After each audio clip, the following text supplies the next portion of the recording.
Bismillahirrahmanirrahim. Assalamualaikum warahmatullahi wabarakatuh. Di sini saya akan menjelaskan beberapa materi. Yang pertama yaitu hakikat kurikulum.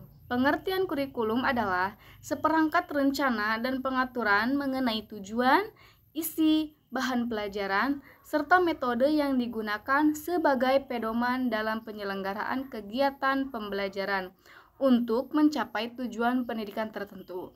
Menurut Saylor dan Alexander, pada tahun 1954, kurikulum bukan hanya membuat sejumlah mata pelajaran, tetapi juga termasuk segala usaha sekolah untuk mencapai tujuan apa yang diinginkan.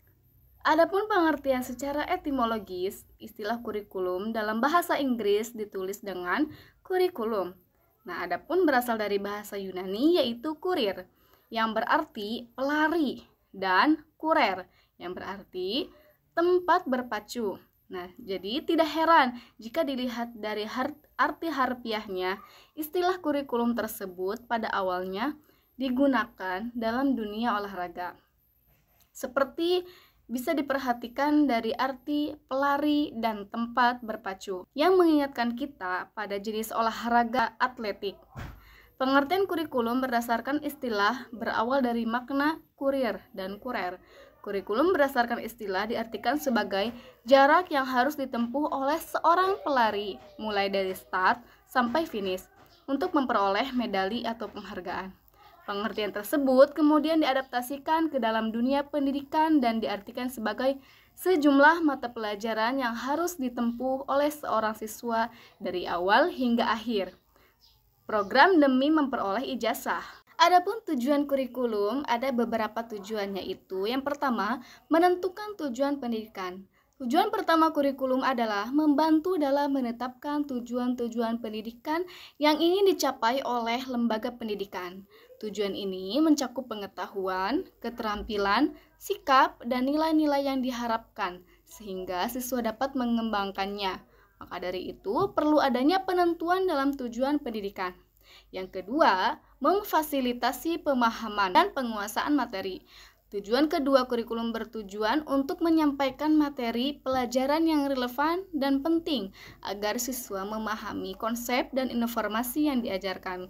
Maka dari itu, hal ini melibatkan pengaturan rencana pembelajaran, pemilihan sumber daya, dan metode pengajaran yang efektif. Yang ketiga, membangun keterampilan siswa. Tujuan ketiga kurikulum ini adalah berfokus pada pengembangan keterampilan siswa, baik keterampilan akademik maupun keterampilan hidup. Keterampilan akademik meliputi membaca, menulis, berhitung, berpikir kritis, dan berkomunikasi. Kemudian yang keempat, mengembangkan sikap dan nilai-nilai. Tujuan keempat kurikulum ini yaitu untuk membentuk sikap positif dan mengembangkan nilai-nilai yang diinginkan dalam siswa, seperti integritas, kerjasama, tanggung jawab, toleransi, dan menghargai keberagaman. Nah, yang kelima, memahami kebutuhan dan minat siswa. Tujuan kelima ini yaitu dengan memahami kebutuhan, minat, dan perkembangan individu siswa. Hal ini mencakup pendekatan diferensiasi untuk memastikan bahwa semua siswa dapat belajar secara efektif. Kemudian yang keenam, menyiapkan siswa untuk kehidupan dan karir. Tujuan keenam ini atau yang terakhir yaitu pembelajaran, yaitu dengan memberikan landasan yang kokoh bagi siswa untuk menghadapi tantangan kehidupan dan mempersiapkan mereka untuk karir di masa depan. Ini melibatkan pengembangan keterampilan abad ke-21, seperti keterampilan teknologi informasi, keterampilan berpikir kritis, dan keterampilan komunikasi yang efektif. Adapun manfaat dari kurikulum, yang pertama yaitu meningkatkan kualitas pendidikan. Kurikulum yang baik dapat meningkatkan kualitas pendidikan yang menyediakan standar yang jelas dan konsisten untuk proses pembelajaran. Yang kedua, mengembangkan kemampuan siswa. Kurikulum yang dirancang dengan baik dapat membantu mengembangkan kemampuan siswa dalam berbagai aspek seperti kognitif, efektif, dan psikomotor. Yang ketiga, meningkatkan efisiensi proses pembelajaran. Kurikulum yang terstruktur dapat membantu meningkatkan efisiensi proses pembelajaran dengan mengurangi waktu dan sumber daya yang dibutuhkan. Yang keempat, meningkatkan akuntabilitas. Kurikulum yang jelas dan transparan dapat membantu meningkatkan akuntabilitas dalam proses pendidikan dengan menyediakan standar yang jelas untuk evaluasi dan penilaian. Kemudian yang kelima, meningkatkan kepuasan siswa dan orang tua.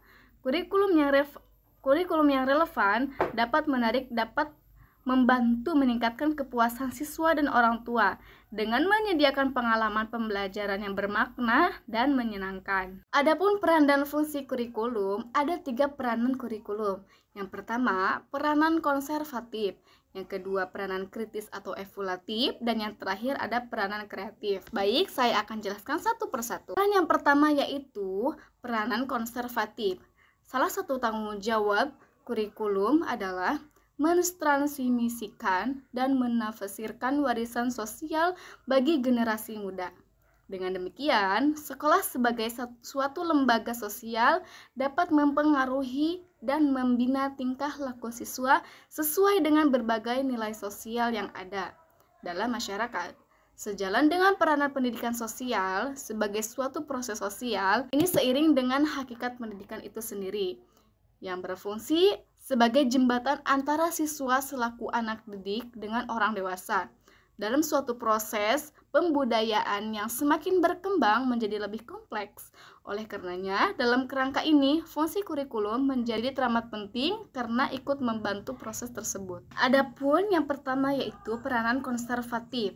Salah satu tanggung jawab kurikulum adalah mentransmisikan dan menafsirkan warisan sosial bagi generasi muda. Dengan demikian, sekolah sebagai suatu lembaga sosial dapat mempengaruhi dan membina tingkah laku siswa sesuai dengan berbagai nilai sosial yang ada dalam masyarakat. Sejalan dengan peranan pendidikan sebagai suatu proses sosial, ini seiring dengan hakikat pendidikan itu sendiri, yang berfungsi sebagai jembatan antara siswa selaku anak didik dengan orang dewasa. Dalam suatu proses pembudayaan yang semakin berkembang, menjadi lebih kompleks. Oleh karenanya, dalam kerangka ini, fungsi kurikulum menjadi teramat penting. Dengan adanya peranan konservatif ini, maka sesungguhnya kurikulum itu berorientasi pada masa lampau. Peranan ini sangat mendasar sifatnya. Kemudian yang kedua, peranan kritis atau evaluatif. Kebudayaan senantiasa berubah dan bertambah. Sekolah tidak hanya mewariskan kebudayaan yang ada, melainkan juga menilai dan memilih berbagai unsur kebudayaan yang akan diwariskan. Dalam hal ini, kurikulum turut aktif berpartisipasi dalam kontrol sosial dan memberi penekanan pada unsur berpikir kritis. Nilai-nilai sosial yang tidak sesuai lagi dengan keadaan di masa mendatang dihilangkan, serta diadakan modifikasi dan perbaikan. Kurikulum harus merupakan pilihan yang tepat atas dasar kriteria tertentu. Yang ketiga, peranan kreatif kurikulum berperan dalam melakukan berbagai kegiatan keaktifan atau kreatif dan konstruktif dalam urusan menciptakan dan menyusun suatu hal yang baru sesuai dengan kebutuhan masyarakat di masa mendatang, untuk membantu setiap individu dalam mengembangkan semua yang ada padanya. Maka kurikulum menciptakan pelajaran, pengalaman, cara berpikir, kemampuan, dan keterampilan yang baru yang memberikan manfaat bagi masyarakat. Ketiga peran kurikulum tersebut harus berjalan secara seimbang. Atau dengan kata lain, terdapat keharmonisan di antara ketiganya. Dapat memenuhi tuntutan waktu dan keadaan dalam membawa siswa menuju kebudayaan masa depan. Fungsi di samping memiliki peranan, kurikulum juga mengemban berbagai fungsi tertentu. Alexander Inglis dalam bukunya Principle of Secondary Education pada tahun 1918 mengatakan bahwa kurikulum berfungsi sebagai fungsi penyesuaian, fungsi pengintegrasian, fungsi diferensiasi, fungsi persiapan, fungsi pemilihan, dan fungsi diagnostik. Yang pertama yaitu fungsi penyesuaian. Individu hidup dalam lingkungan. Setiap individu harus mampu menyesuaikan diri terhadap lingkungannya secara menyeluruh. Karena lingkungan sendiri senantiasa berubah dan bersifat dinamis, maka masing-masing individu pun harus memiliki kemampuan menyesuaikan diri secara dinamis pula. Di balik itu, lingkungan pun harus disesuaikan dengan kondisi perorangan. Disinilah letak fungsi kurikulum sebagai alat pendidikan, sehingga individu bersifat well-adjust. Yang kedua, fungsi integrasi.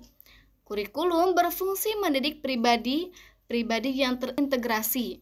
Oleh karena individu sendiri merupakan bagian dari masyarakat, maka pribadi yang terintegrasi itu akan memberikan sumbangan dalam pembentukan atau pengintegrasian masyarakat. Yang ketiga, fungsi diferensiasi. Kurikulum perlu memberikan pelayanan terhadap perbedaan di antara setiap orang di masyarakat. Pada dasarnya, diferensiasi akan mendorong orang-orang berpikir kritis dan kreatif, sehingga akan mendorong kemajuan sosial dalam masyarakat. Akan tetapi, adanya diferensiasi tidak berarti mengabaikan solidaritas sosial dan integrasi, karena diferensiasi juga dapat menghindarkan terjadinya stagnasi sosial. Yang keempat, fungsi persiapan. Kurikulum berfungsi mempersiapkan siswa agar mampu melanjutkan studi lebih lanjut untuk suatu jangkauannya yang lebih jauh. Misalnya, melanjutkan studi ke sekolah yang lebih tinggi atau persiapan belajar di dalam masyarakat. Persiapan kemampuan belajar lebih lanjut ini sangat diperlukan, mengingat sekolah tidak mungkin memberikan semua yang diperlukan siswa ataupun yang menarik perhatian mereka. Kemudian yang kelima, fungsi pemilihan atau the selective function. Perbedaan diferensiasi dan pemilihan seleksi adalah dua hal yang saling berkaitan. Pengakuan atas perbedaan berarti memberikan kesempatan bagi seseorang untuk memilih apa yang diinginkan dan menarik minatnya. Kedua hal tersebut merupakan kebutuhan masyarakat yang menganut sistem demokratis. Untuk mengembangkan berbagai kemampuan tersebut, maka kurikulum perlu disusun secara luas dan bersifat fleksibel. Kemudian yang keenam, fungsi diagnostik. Salah satu segi pelayanan pendidikan adalah membantu dan mengarahkan siswa untuk mampu memahami dan menerima dirinya, sehingga dapat mengembangkan seluruh potensi yang dimilikinya. Hal ini dapat dilakukan jika siswa menyadari semua kelemahan dan kekuatan yang dimilikinya melalui proses eksplorasi. Selanjutnya, siswa sendiri yang memperbaiki kelemahan tersebut dan mengembangkan sendiri kekuatan yang ada. Fungsi ini merupakan fungsi diagnostik kurikulum dan akan membimbing siswa untuk dapat berkembang secara optimal. Berbagai fungsi kurikulum dilaksanakan oleh kurikulum secara keseluruhan. Fungsi-fungsi tersebut memberikan pengaruh terhadap pertumbuhan dan perkembangan siswa. Nah, materi selanjutnya yaitu hakikat pengembangan kurikulum. Pengertian pengembangan kurikulum adalah proses yang sistematis dan berstruktur untuk menciptakan kurikulum yang efektif dan relevan dengan kebutuhan peserta didik dan masyarakat. Menurut Hamalik 2015, pengembangan kurikulum pendidikan merupakan suatu proses yang kompleks sehingga menyebabkan para ahli kurikulum terdapat perbedaan dalam memberikan definisi mengenai kurikulum.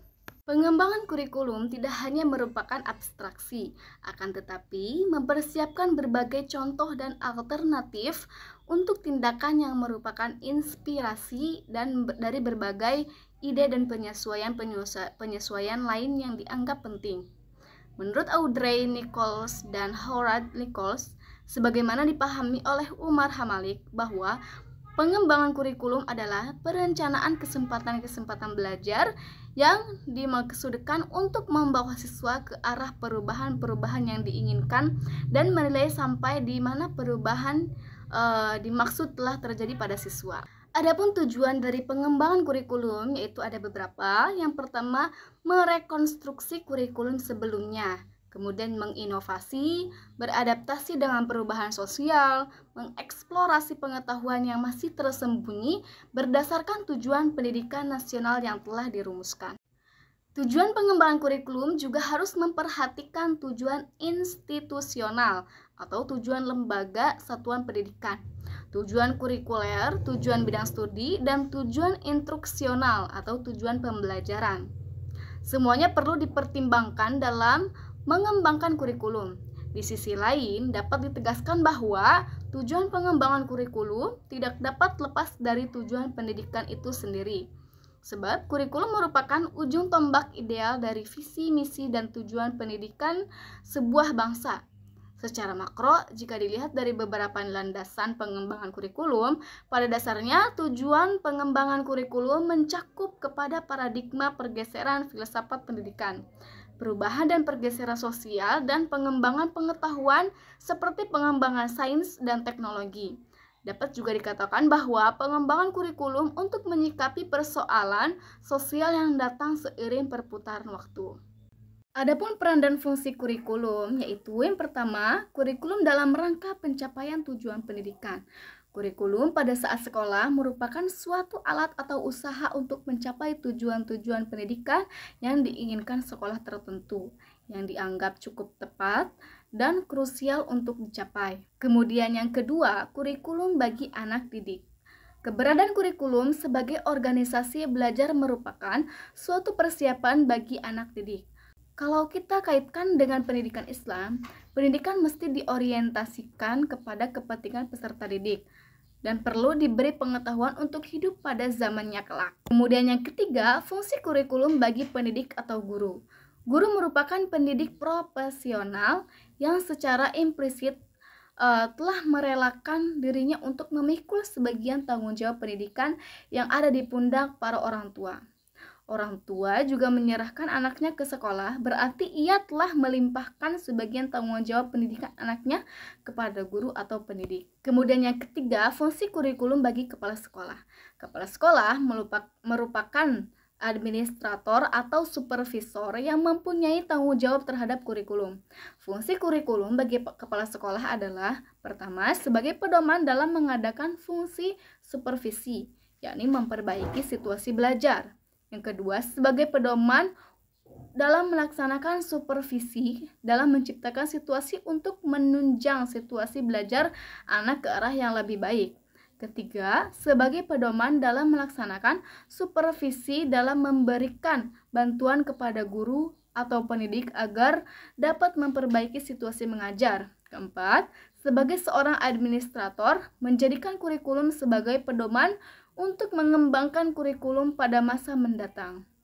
Kemudian yang kelima, sebagai pedoman untuk mengadakan evaluasi atau kemajuan belajar mengajar.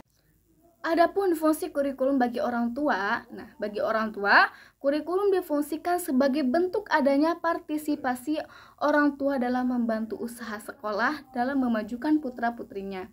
Bantuan yang dimaksud dapat berupa konsultasi langsung ke sekolah atau guru mengenai masalah-masalah menyangkut anak-anaknya.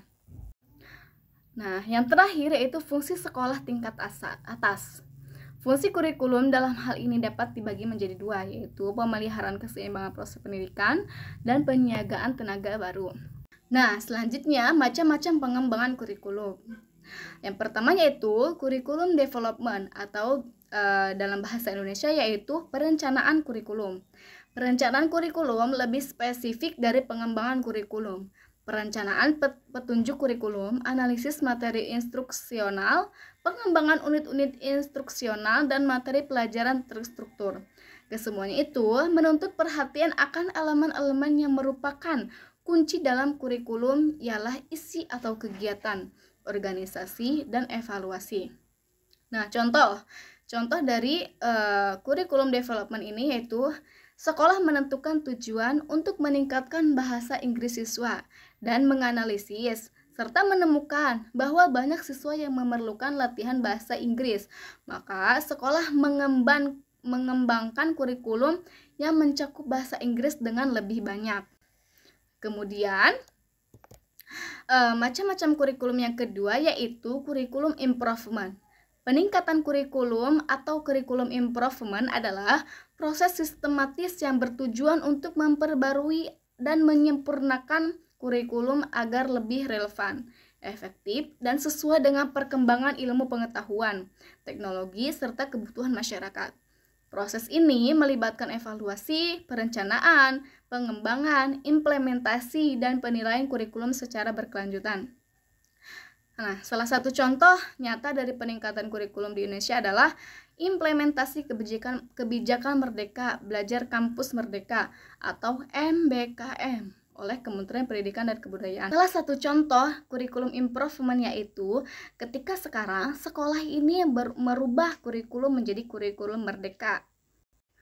Nah, selanjutnya kurikulum implementation atau kurikulum implementasi diartikan sebagai upaya pengaturan kekhususan desain melalui berbagai saluran kepada guru dan kelas. Konsepsi implementasi yang lain ditunjukkan langsung kepada proses mengajar dan instruksional implementasi dihubungkan dengan pengajaran, tetapi melupakan dampak multidimensional dan perubahan yang kompleks. Nah, contohnya yaitu ketika guru memberikan pelatihan bahasa Inggris kepada siswa dengan kurikulum baru, guru mengadakan sumber daya yang diperlukan untuk berlatih.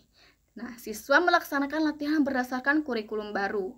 Kemudian macam-macam kurikulum yang terakhir yaitu kurikulum evaluation atau evaluasi, merupakan usaha untuk mengetahui, menelusuri, atau menjajaki keadaan dan kemajuan peserta didik dan praktik materi ataupun program pendidikan. Nah, sebagai contoh yaitu sekolah menilai proses dan hasil belajar siswa berdasarkan kurikulum baru. Kemudian menilai kualitas kurikulum baru dengan penilaian yang lebih banyak pada relevansi, efektivitas, dan efisiensi. Kurikulum kemudian merevisi dan memperbaikinya berdasarkan hasil evaluasi.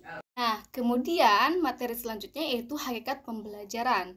Nah, pengertian pembelajaran, istilah pembelajaran merupakan terjemahan dari kata instruction. Menurut Geek, Briggs, dan Weger, pada tahun 1992, pembelajaran adalah serangkaian kegiatan yang dirancang untuk memungkinkan terjadinya proses belajar pada siswa. Kemudian, lebih memilih istilah pembelajaran karena istilah pembelajaran mengacu pada segala kegiatan yang berpengaruh langsung terhadap proses belajar siswa.